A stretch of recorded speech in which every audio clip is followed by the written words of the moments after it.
You think you know drama. Wait until you hear about the ultimate family affair. So you're lounging around, browsing Reddit, perhaps sipping on your favorite drink, thinking you've seen all there is to see. Stories of infidelity, tales of heartbreak, episodes of unwise life choices. They're pretty standard fare here. But what if I told you I've got a story that tops them all? I can already see the skepticism on your face. But bear with me. Picture this.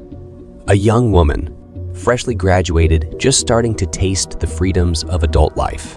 The ink on her high school diploma isn't even dry yet. And boom, she's married. Add a sprinkle of military obligations, a dash of lonely nights, and what do you get? A recipe for disaster. Or more precisely, a recipe for the most convoluted, facepalm worthy. No way. This can't be true story I've ever had the displeasure of witnessing. Before we dive in, let me set the scene. It's the kind of small town where everyone knows everyone. You can't even skip washing your car without Mrs. Henderson from next door making a passing remark about it at the supermarket. And in this tight-knit community, there was this girl. For the sake of the story, let's call her Emily. Emily was vibrant, full of life, and had the kind of charm that made her the center of attention wherever she went. Fresh out of high school, she did what many said was the smart move. She tied the knot with my buddy, let's call him Jake, who had always had a soft spot for her. Jake, a newly minted military man, was the kind of guy who dreamed of serving his country and building a loving home, all at the same time. You'd think this would be where the fairy tale begins, right? Boy marries girl. They start their happily ever after, yada yada. But remember that pinch of military obligations I mentioned? Yeah, Jake's got his call of duty. And no, I'm not talking about the video game. As he packed his bags, kissed Emily goodbye, and ventured off into the horizon for his military training, he left behind a wife with too much time on her hands and a bank account that kept growing. Now, I want you to pause here. I want you to imagine what the ultimate betrayal would look like. Got an image in mind? Great. Multiply that by 10, because as Jake was off training, dreaming of the home he would come back to, Emily started diversifying her interests. First, it was with this random guy, Tom. We all saw them around, you know. Whispered conversations, shared secrets, and everything in between. But just as the town was buzzing with this new development, Emily pulled a switcheroo. She dropped Tom like a hot potato and moved on to, wait for it, his older brother, Max. If you think that's wild, hold on to your chair, because the roller coaster is just starting. And as you might guess, Max was soon history too. Why? Because the father, Mr. Daniels, entered the scene. And oh boy, was he a scene. To give you a sense of the gravity, imagine this. Your buddy is off making sacrifices, serving the country and sending back money. Meanwhile, his dear wife not only jumps from one family member to the next, but ends up dancing on a stage where the whole town can gawk, all thanks to the puppet master, Mr. Daniels. And on some nights, let's just say she wasn't dancing solo. Now, if you're still with me and haven't thrown your device in sheer disbelief, take a deep breath. Because as juicy as this intro is, the main course of this story is even wilder. Grab your popcorn and prepare yourself, because what happens when Jake returns will blow your mind. Let's dive in. I was there at the local bar when Emily made her infamous debut. The dim, smoky atmosphere was buzzing with chatter and clinking glasses. But when the spotlight hit the stage and she strutted out, the entire place went pin-drop silent. And as the realization hit everyone, murmurs began filling the room, punctuated by disbelieving laughter and outraged gasps. I couldn't help but think of Jake and the sharp contrast between his current environment and this spectacle.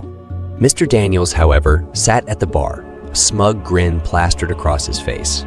He was proud, soaking in the attention that came with being the man who orchestrated this whole affair, quite literally.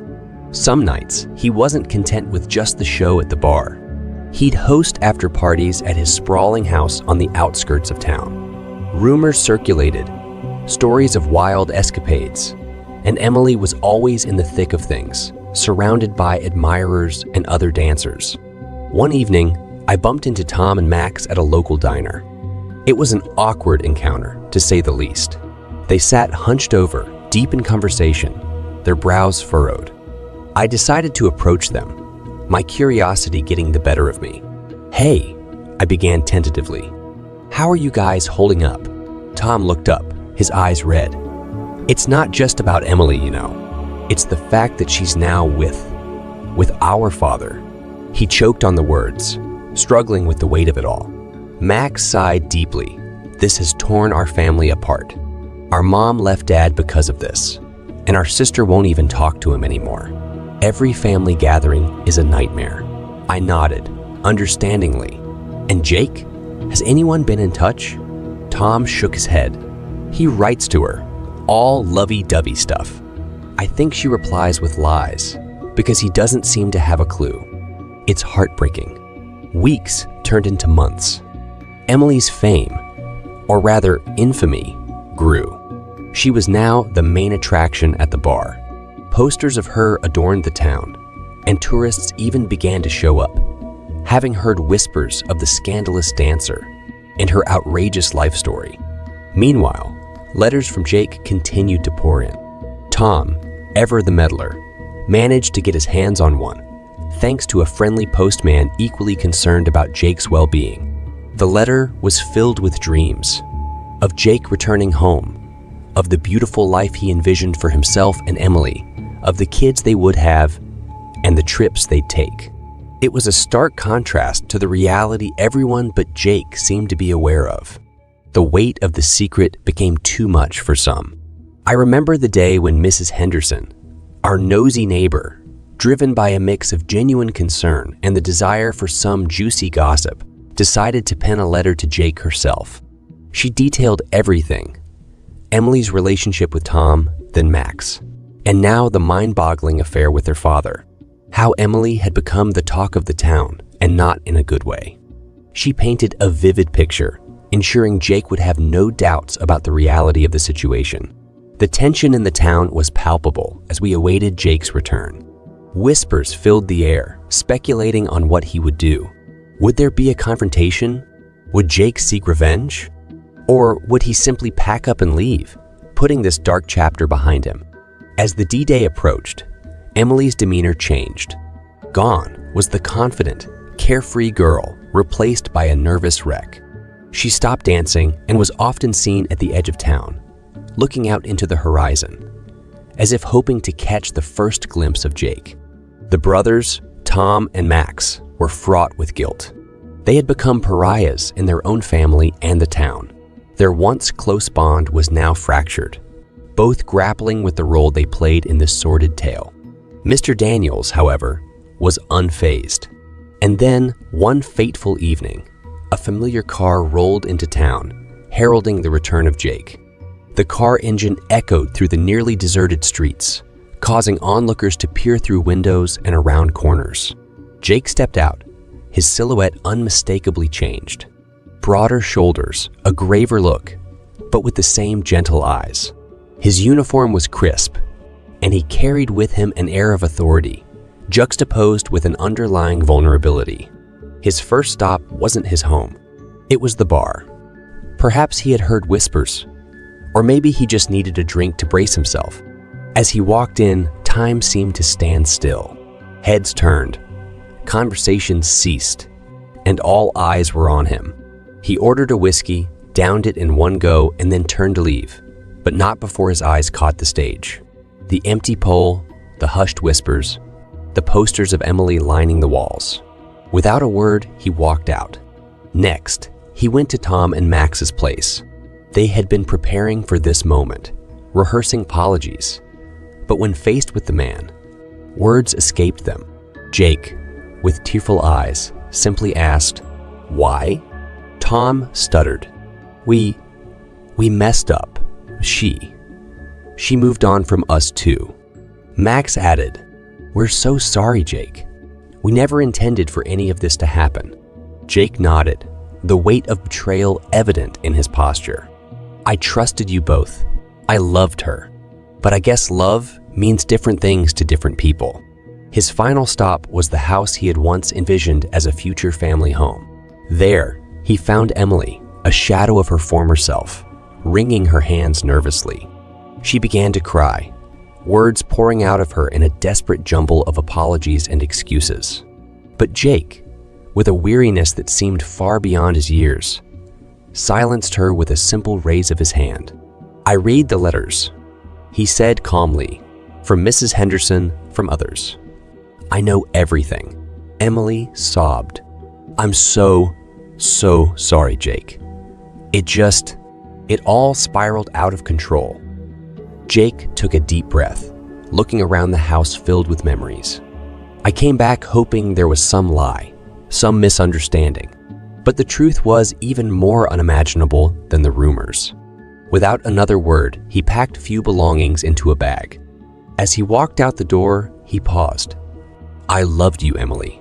I would have given you the world, but now I realize I was merely a chapter in your story, as you were in mine.